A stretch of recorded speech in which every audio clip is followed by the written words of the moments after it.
heart-shaped glasses develops in a sequence. A sequence that says a story. The story of a society that falls in love with objects, overspends, overproduces, and overconsumes. A society that is unable to see that because of its pink lenses. The story develops in 4 canvases. Canvas number 1 and number 4 are 80 per 100 centimeters. They are bigger than the other 2 because number 1 and number 4 sign the beginning and the end. Even more, number 4 is the new beginning. Canvases 2 and 3 are 80 per 80 centimeters. They're narrative and the storytellers, because the story develops and transitions in these 2 pieces. The canvases come from the Liquitex brand, and in this case I chose them specifically because they're recycled. Each of them is made of 30 plastic bottles and they're 3D, which means their frame are thicker, the inner frame. Why these exact heart-shaped glasses? It's really a personal story. It has been a while since I had my eyes in this particular pair of sunglasses. They were from a French brand called Chloé and were, I don't even know how to explain it exactly. They were an agglomerate of fashion, beauty, vision, perfect workmanship, product development, and something more. Something more I couldn't get what it was. I saw many heart-shaped glasses through the years and I wanted a pair for sure, but none of them resonated with me. I don't know, they just didn't look right. And then Chloé launched their version and it was perfect. Pink, visionary, perfect. I still remember the price. It was 425 euro. It felt like a lot for someone like me who doesn't buy luxury goods. So I didn't rush into getting them, but I was contemplating. I was hoping to get them with a discount, but they never got discounted anyway. Back then, I was working as a garment designer. I traveled to Bangladesh for business. I went there with my team to visit production. And well, long story short, my body collapsed, I needed emergency life-saving surgery and spent the next 2 weeks in Bangladesh in the United Hospital of Dhaka. When I was back home, I searched again for these perfect heart-shaped sunglasses. I wanted them. No, I deserved them. So, to congratulate myself for having survived and to celebrate the fact I'm living my second life now, I bought them full price because I deserved them. 425 euros for an item was the second most expensive thing I've ever got. The colors are bright and warm, and the mix of bright pink and warm white background makes you feel the flavor of sugar in your mouth.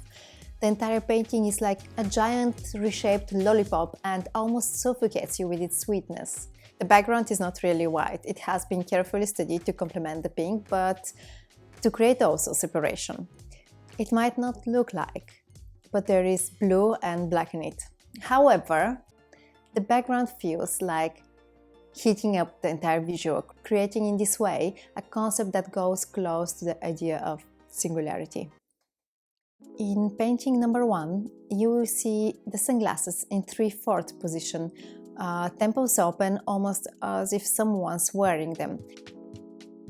Details are readable but not detailed. Joints and components such as hinges and screws are present but not particularly accentuated. The bright pink is absorbing you. You can almost hear the silence. There is no face behind the glasses, but you can actually imagine being from the inside, wearing them, watching through them. And then a shadow is dropping into a singularity that has no surface, has no body, has no consistency. But it's not a shadow, it's a shade. We don't know much about the background and the environment, and the little we know is that it's three-dimensional, and we can be sure about that because the farther the shadow, the less on focus it is. You see how the immediate reflection of the temples is sharp and gradually turns blurred in the distant extensions. There is something surrealistic in the outlook as a whole of this specific painting. It's much different than the others. Painting number 1 is the representation of the beginning of the end of an era.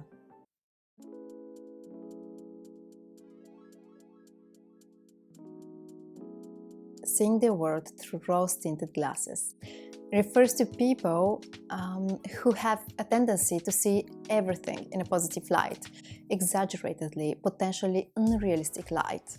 In painting number 2, we see the sunglasses reversed from the perspective where, in the inside, able to see through the lenses. But instead of watching out, we watch on the inside, towards us. And what we see is the reflection of this beautiful, electrifying pink, so bright that looks exactly as important, or maybe even more important, than the real object. This shade, this reflection, is not anymore blurred. It's sharp, brighter, stronger, more intense, and goes even further. It has the sun's highlighter. Now, the presence of the sun is really symbolic.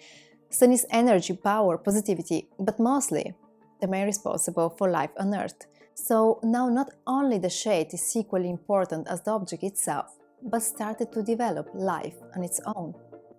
The highlights of the reflection are telling us that new life is born, and it's the vision of ourselves. The vision of ourselves is overly exaggerated. Sunglasses become bigger on the canvas and absorbs you. The background is visually almost eliminated. Colored sunglasses lenses don't exist only to make a fashion statement. They actually help filter light away from our eyes. Pink lenses help to reduce eye strain and enhance visual clarity. Painting number 3 evolves quickly. It becomes smaller on the canvas, especially compared to number 2. The shade becomes darker, more dramatic, there is more contrast, and because of all of that, the composition is more accentuated. Environment starts playing a role again. The sunglasses as an object are not as important. They are left upside down.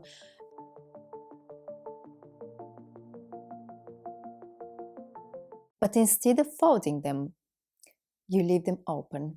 In this way, you welcome the change that has started in painting number 2. The reflection is the new you. It's about you, not about how you see the world, but about how the world sees you. Through filter strain improvement and in a more positive way. In heart-shaped glasses number 4, the size of the object comes back to normality, but the object itself is viewed from the top. We are again the observer. But we are as well the main character, because we are able to identify with the shade. We are like in a status of meditation, being able to separate from the ego and see ourselves from the outside. As sunglasses are viewed from the top, we have very little information about them. In fact, the only information that arrives regarding their color and shape is through their shade. But there is a new phenomenon. The shade of the shade.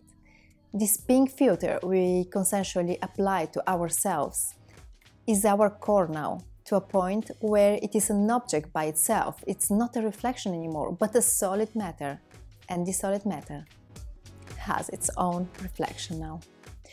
To underline the detachment from reality, composition-wise, the painting is not even perfectly centered, but has moved. None of the paintings picture the sunglasses in front and from the perspective of how they are usually displayed in a shop with the outside facing your eyes, and the reason why unfolds in the series of 4, step by step. To paint the sunglasses in a frontal position means their temples must be folded and therefore visible, and therefore they give you the impression of sunglasses that are not worn. They are untouched, they are in their resting position, inactive. In number 1, we see the sunglasses in 3/4. They look like almost someone is wearing them, and we feel like looking at who's behind them, at their owner. We are the observers staying at the outside in the real life. That's not necessarily pink. In number 2, the visual is from the inside of the lens, but instead of watching towards the outside and seeing the world through a pink filter, we watch in the direction of the inner side, and this inner side has prismed the outer world. In other words, the reality is a pink color, heart-shaped reflection now, and we wear it, we own it. In number 3, everything changes. The glasses are reversed. The reality is upside down. Now it's the reflection being the main character. It's more alive than ever. The outer world and reality are lost in the singularity of the background. Reflection is on its feet and is your new reality. You identify through it. The actual object is observed by the background and by the shade. In number 4, the object, sunglasses, has evolved to nullity. This object is just an archaic tool now, the reflection of who we think we are and to what we believe the world to be has consolidated, creating separation from reality. But what was just a reflection in number 1 to number 3 got materialized in number 4. And we are sure in this evolution because the shade has a shade now, and this shade starts building slowly its own life. And we start to realize that we live in a world in which we let objects define us. We live in their shade. Now, let me tell you something about the heart-shaped pink sunglasses. They give an optimistic, cheerful way of looking at life. Historically, heart-shaped glasses are part of the flower power hippie style, worn by many celebrities, the Beatles included. And now, fashion aside, pink and reddish sunglasses are great to wear while driving, providing heightened road visibility due to their ability to boost contrast. Great for increasing depth of field and vision. Now, together with the historical, symbolical, and visual information, we start getting that the painting of the sunglasses is once a representation of the object itself. Sunglasses, something that protects us from the sunlight and helps us see more clearly because of the pinkish tones. So we can conclude that it's something decorative. But they are also representation of the way we see the world.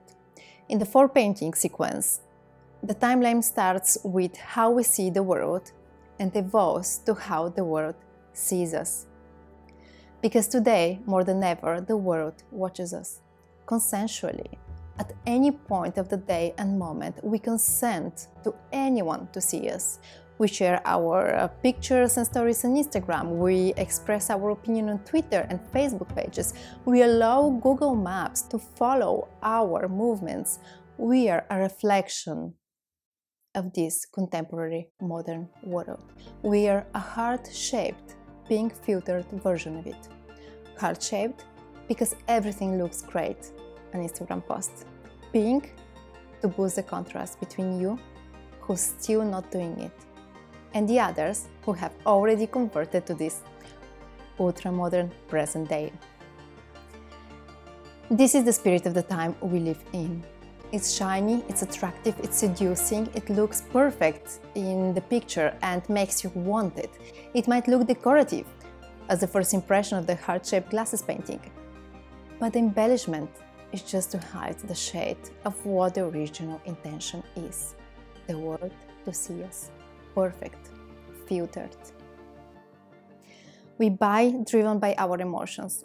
I bought these sunglasses driven by the emotions of worthiness. How many times you've said, I will buy this because I deserve it, or I worked hard and so I deserve to have what I want. I deserve is a phrase that makes you feel worthy. But why do we need objects to make us feel worthy? Because this contemporary society influences a life built on personal insecurity and validation through possession associated with success and social acceptance. We don't buy heart-shaped pink glasses to see the world better when driving. We buy them so the world can see we can drive, so the world can see we exist. If you enjoyed this video, leave a like. I'm Alexandra. This channel at Supernova Studio is dedicated to my art. You can find me with the same name on Instagram. And yeah, thank you for watching.